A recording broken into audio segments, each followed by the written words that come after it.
Hi. 10 Mysterious and Interesting True Stories That Will Keep You Up at Night, Volume 1. This is Every Story Untold. Story 1. The Dancing Plague of 1518. In July of 1518, in the city of Strasbourg, then part of the Holy Roman Empire, a woman named Frau Trophia stepped into the street and began to dance. There was no music, no festival. She danced alone, and she did not stop. Over the next few days, dozens of people joined her. Within a week, more than 30 were dancing uncontrollably. By the end of the month, reports suggest that nearly 400 men and women were affected. They danced for hours, sometimes days, collapsing from exhaustion, breaking bones, and in some cases dying from strokes and heart attacks. The authorities, unsure how to handle the strange outbreak, turned to doctors, who ruled out supernatural causes and blamed it on what they called hot blood, a supposed imbalance of bodily fluids. Their solution was to encourage more dancing. The city even hired musicians and cleared out guild halls for the afflicted to dance, thinking they would burn it out of their system.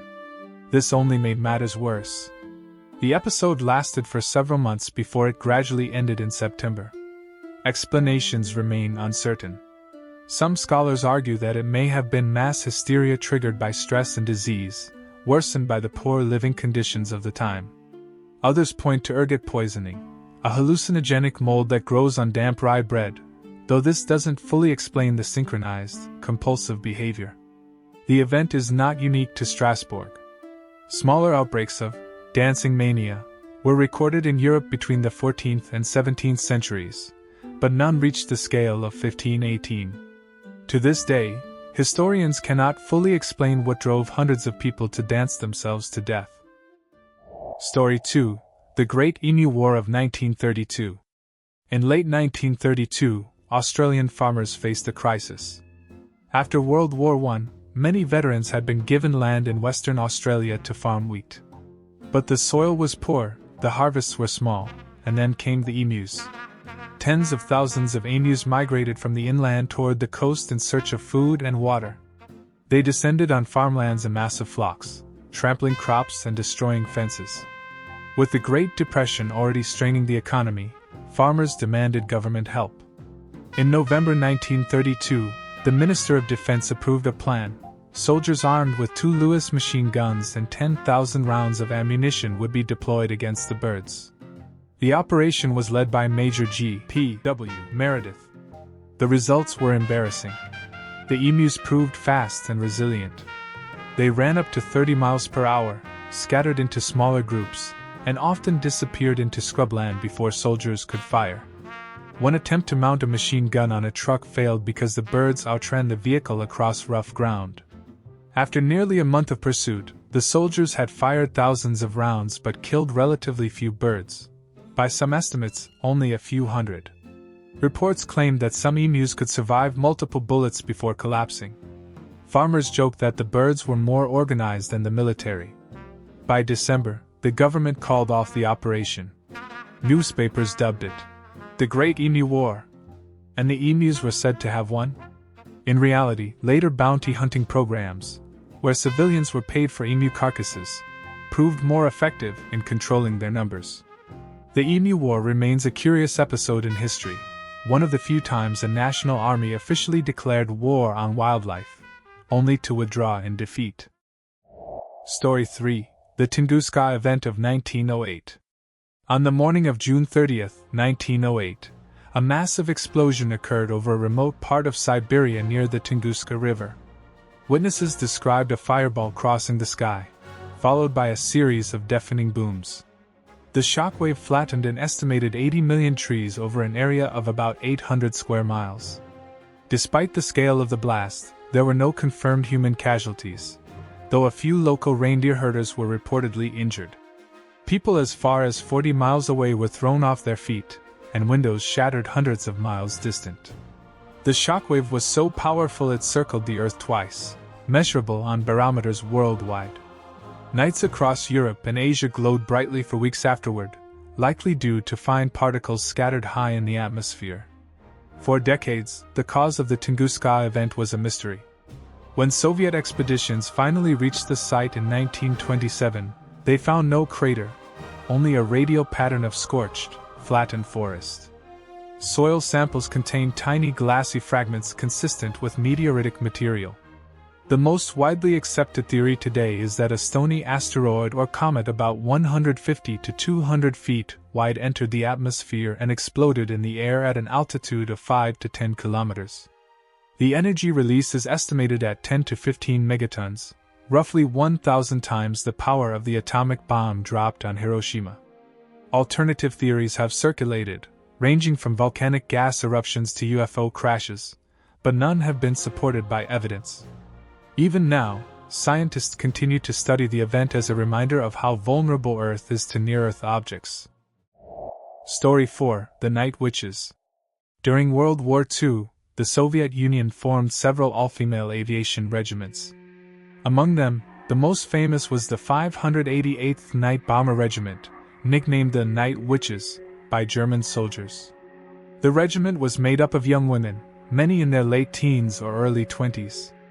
They flew outdated Polikarpov P-2 biplanes, lightweight, slow, and made of wood and canvas. These planes were originally designed as crop dusters and trainers, not for combat. The women turned the disadvantages into strategy. At night, they would cut their engines before reaching their targets and glide silently over German camps before dropping small bombs. The sudden explosions after the nearly noiseless approach terrified the enemy. The Germans began calling them Nachthexen, or night witches, because the sound of their planes gliding through the air reminded them of broomsticks. The Night Witches flew over 30,000 missions between 1942 and 1945, dropping more than 23,000 tons of bombs. Each pilot flew multiple sorties in a single night, often up to 8 or more, with little rest. The missions were extremely dangerous. The P-2s had no armor, no radio equipment, and maximum speeds slower than a stalling German fighter plane. Despite the odds, the regiment was highly effective. Their harassment tactics disrupted supply lines, camps, and morale. By the end of the war, the unit had produced dozens of decorated pilots, and 23 members were awarded the title Hero of the Soviet Union. The regiment was officially disbanded in 1946. Today, they are remembered not only for their bravery but also for defying stereotypes and proving women could serve on the front lines just as fiercely as men. Story 5: The Heist of the Mona Lisa, 1911. On August 21, 1911, one of the most famous art crimes in history took place at the Louvre in Paris. The Mona Lisa, painted by Leonardo da Vinci in the early 16th century, was stolen. The thief was Vincenzo Peruggia, an Italian handyman who had worked at the museum. On the day of the theft, he hid inside the museum overnight, wearing a white smock similar to those worn by staff. In the morning, when guards left their posts, he removed the painting from its protective case, concealed it under his clothing, and simply walked out. The disappearance shocked the world. The museum closed for a week, and newspapers across Europe and America published sensational headlines. For 2 years, the painting remained missing. Theories abounded. Some accused famous artists like Pablo Picasso, while others speculated it was part of a larger conspiracy.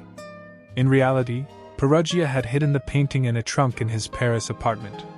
He claimed he believed the Mona Lisa should be returned to Italy, though some historians think he was motivated more by profit. In 1913, Peruggia attempted to sell the painting to an art dealer in Florence.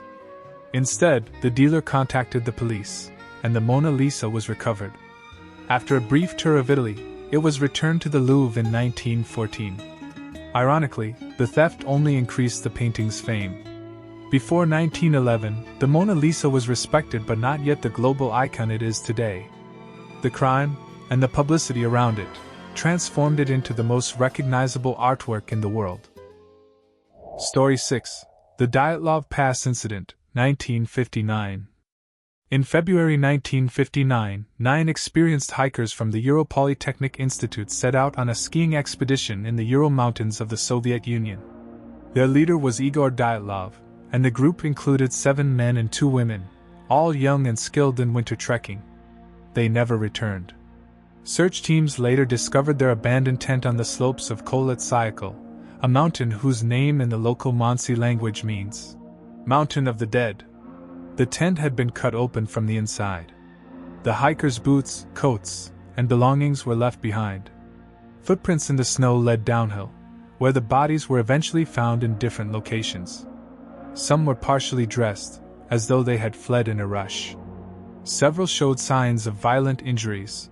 2 had fractured skulls, 2 had broken ribs, and 1 woman was missing her tongue. Forensic analysis revealed high levels of radiation on some of their clothing.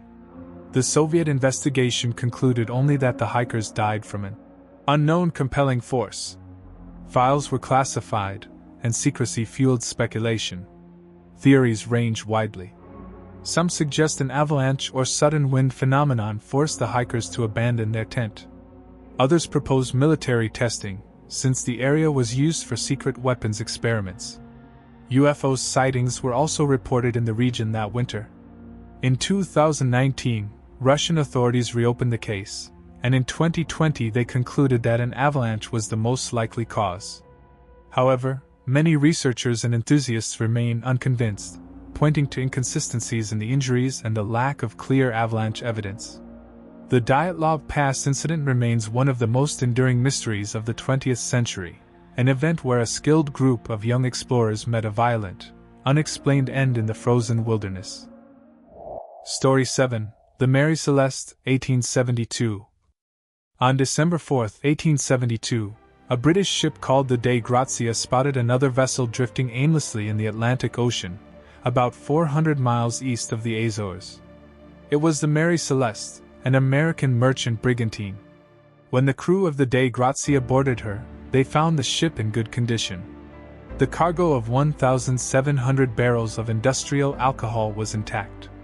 The crew's belongings, food stores, and navigational instruments were undisturbed.